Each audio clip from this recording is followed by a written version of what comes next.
Hello बच्चों, कैसे हैं आप। उम्मीद करती हूँ आप बढ़िया और एकदम मज़े में होंगे, खुश होंगे और अपनी लाइफ को एंजॉय कर रहे होंगे। बिल्कुल जी, खुश रहिए, स्वस्थ रहिए, मस्त रहिए, यही जीवन जीने का सार है। देखिए, जब हम खुश होते हैं तो हम हर कार्य को निपुणता से करते हैं, बेहद उत्साहित रहते हैं, हमारे शरीर में रक्त संचार बेहतर होता है, हमारे कार्य करने की क्षमता बेहतर हो जाती है। इसलिए प्रथम कार्य क्या करना है? खुश रहना है। और क्या करना है? तो चलिए रहते हैं खुश और बढ़ते हैं अपने अध्याय की ओर। हमारे अध्याय का नाम है भाषा, लिपि और व्याकरण, लैंग्वेज, स्क्रिप्ट एंड ग्रामर। चलिए देखते हैं, पढ़ते हैं और समझते हैं। तो देखिए, पढ़िए और समझिए। पहले चित्र में बच्चों, कोमल, क्या तुम कल मेला देखने चलोगी? तो कोमल ने कहा हाँ दीदी। और दूसरे चित्र में क्या लिखा है? एक पोस्टर पर पेड़ लगाओ, धरती को हरी भरी बनाओ। तो बच्चों, पहले चित्र में बड़ी बहन बोलकर छोटी बहन से कुछ पूछ रही है और छोटी बहन सुनकर उसकी बातों का जवाब दे रही है, जबकि दूसरे चित्र में बच्चा लिखकर अपनी बात बता रहा है और जनता पढ़कर उसकी बात समझ रही है। अर्थात बोलना, सुनना, लिखना, पढ़ना, ये सभी भाषा के ही रूप हैं। अर्थात भाषा वह साधन है जिसके द्वारा हम अपनी बात दूसरों तक पहुंचा सके तथा दूसरे हमारी बात को समझ सकें। तो चलिए भाषा के रूप की ओर बढ़ते हैं। भाषा के दो रूप हैं, पहला मौखिक भाषा, दूसरा लिखित भाषा। पहला मौखिक भाषा के बारे में जानेंगे। देखिए, जब हम बोलकर अपनी बात दूसरों को समझाते हैं तथा दूसरे लोग सुनकर उस बात को समझते हैं तो यह भाषा का मौखिक रूप है। यहाँ पर दो लोग आपस में टेलीफोन के जरिए बातचीत कर रहे हैं तो यह मौखिक भाषा का प्रयोग कर रहे हैं। दूसरा होता है बच्चों लिखित भाषा। जब हम लिखकर अपनी बात दूसरों को समझाते हैं तथा दूसरे लोग पढ़कर इसे समझते हैं तो यह भाषा का लिखित रूप होता है। इस चित्र में बच्चों, बच्चा कुछ लिखकर अपने अध्यापक को दिखा रहा है तो यह भाषा का लिखित रूप है। तो ध्यान दीजिए, कभी कभी हम संकेतों के द्वारा भी अपनी बात दूसरों तक पहुंचाते हैं, इसे सांकेतिक भाषा कहते हैं, परंतु इसे मान्यता प्राप्त नहीं है। आइए अब जानते हैं भारत की प्रमुख भाषाएं कौन कौन सी हैं। तो बच्चों, हमारे देश में बहुत से राज्यों में हिंदी भाषा बोली और लिखी जाती है। इसके अतिरिक्त हमारे देश में अन्य अनेक भाषाएं बोली जाती हैं, जिनमें से कुछ प्रमुख है। आइए उनके बारे में जानें। तो चलिए कुछ राज्य या उनकी भाषा जान लेते हैं। जैसे गुजरात की राज्य की भाषा गुजराती है, महाराष्ट्र की मराठी भाषा, पंजाब की पंजाबी भाषा, तमिलनाडु राज्य की तमिल है भाषा, कश्मीर की कश्मीरी भाषा है, केरल राज्य की मलयालम भाषा है, बंगाल की बांग्ला, कर्नाटक राज्य की कन्नड़ भाषा है, असम की असमिया और उड़ीसा की यह उड़िया भाषा है। बच्चों, हमारे देश हिंदी हमारे देश में सर्वाधिक बोली जाती है, इसलिए इसे राष्ट्रभाषा कहा जाता है। 14 सितंबर को हम प्रतिवर्ष हिंदी दिवस मनाते हैं।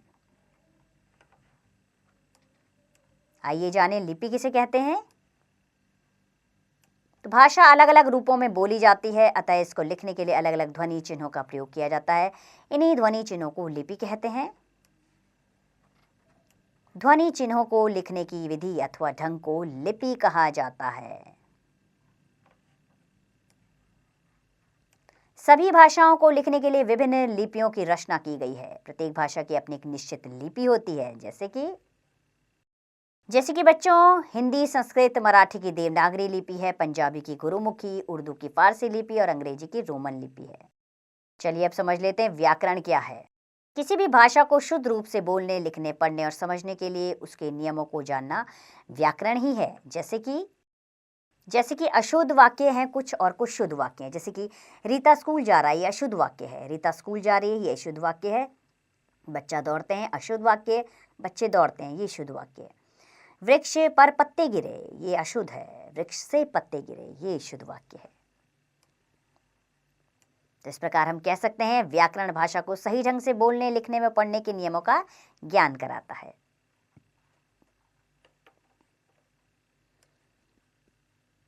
चलिए अब कुछ करके सीखें। खेलते हुए आप किस भाषा में बात करते हैं, मौखिक या लिखित? फटाफट से बताइए। अब समय आ गया अभ्यास कार्य की ओर बढ़ने का, तो करते हैं प्रश्न उत्तर। सबसे पहले हम मौखिक प्रश्न करेंगे। पहला प्रश्न है, भाषा किसे कहते हैं? भाषा के कितने रूप हैं? तो अपने भावों और विचारों को एक दूसरे तक पहुंचाने के साधन को भाषा कहते हैं। भाषा के दो रूप हैं, मौखिक और लिखित। अगला प्रश्न, मौखिक तथा लिखित भाषा में क्या अंतर है?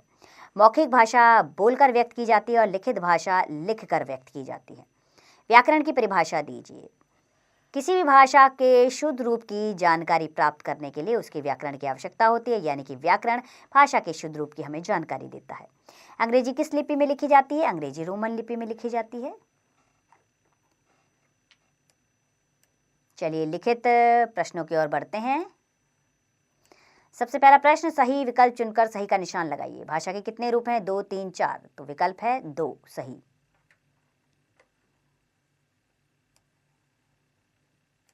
ख, हिंदी भाषा की लिपि क्या है? रोमन, फारसी, देवनागरी। तो देवनागरी सही विकल्प है। क, महाराष्ट्र में बोली जाती है तमिल, मराठी, तेलुगु। विकल्प सही है मराठी।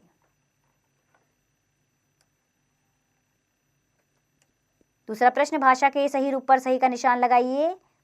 तो कहानी सुनाना मौखिक भाषा सही है, ठीक है। फोन पर बातें करना ये भी मौखिक भाषा है। पत्र लिखना लिखित भाषा है। भाषण देना मौखिक भाषा है। तीसरा प्रश्न, उचित शब्दों से रिक्त स्थानों की पूर्ति कीजिए। क, डैश वह साधन है जिसके द्वारा हम अपनी बात दूसरों को समझा सकते हैं। भाषा। ख, भाषा के 2 रूप हैं। ग, कभी कभी हम डैश के द्वारा भी अपनी बात दूसरों तक पहुंचाते हैं, संकेतों के द्वारा। ख, कर्नाटक में कन्नड़ भाषा बोली जाती है। ड, हिंदी डैश लिपि में लिखी जाती है, देवनागरी लिपि में। चौथा प्रश्न, निम्नलिखित का मिलान कीजिए। तमिलनाडु को तमिल से मिलाइए, महाराष्ट्र को मराठी से, पंजाब को पंजाबी से, कर्नाटक को कन्नड़ से, बंगाल को बांग्ला से मिलाइए।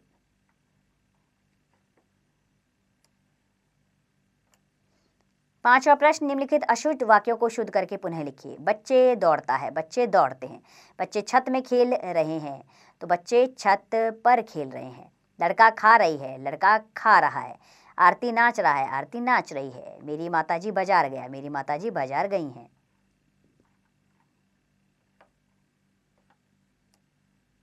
चलिए अब गतिविधि करते हैं। तो बच्चों, नीचे दी गई वर्ग पहेली में भारत में बोली जाने वाली कुछ भाषाओं के नाम छिपे हैं, उन्हें ढूंढकर लिखिए।